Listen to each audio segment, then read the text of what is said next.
अब वो राज खुलेगा, जिसे जानने के लिए सबने सांसें रोके रखी थीं।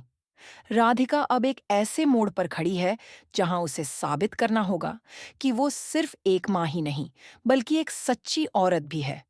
जी हाँ दोस्तों, अब सुजाता के सामने राधिका को देनी होगी अग्नि परीक्षा, वो भी जलते कोयलों पर चलकर। ये कोई साधारण अग्नि परीक्षा नहीं है। ये एक माँ के प्रेम, उसके आत्मसम्मान और उसकी बेटी लड्डू के अस्तित्व की लड़ाई है। जब रागिनी उठाती है सवाल, बिना शादी के बच्ची कैसे हुई, तो हर ओर गूंजने लगता है सिर्फ एक शब्द, नाजायज। लेकिन तभी राधिका गरजती है, बस, अब और नहीं, लड्डू मेरी और दिव्यम जी की बेटी है। सन्नाटा छा जाता है। अब सुजाता पूछती है सबूत, और राधिका सामने रख देती है डीएनए रिपोर्ट। लेकिन जैसे ही वो रिपोर्ट सुजाता के हाथ में जाने ही वाली होती है, दिव्यम फाड़ देता है वो रिपोर्ट।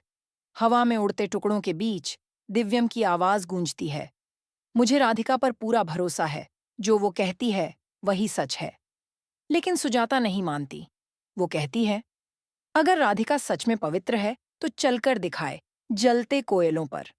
और अब राधिका तैयार है।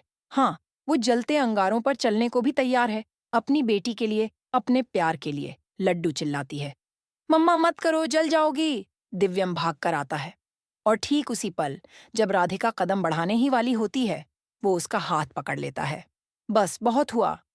मेरी राधिका को अब किसी परीक्षा की जरूरत नहीं। सबकी आंखें भर आती हैं। लेकिन कहानी अभी खत्म नहीं हुई है। अब सवाल ये है, क्या सुजाता अब भी राधिका को अपनाएगी, या फिर वो माँ और बेटी को घर से निकाल देगी?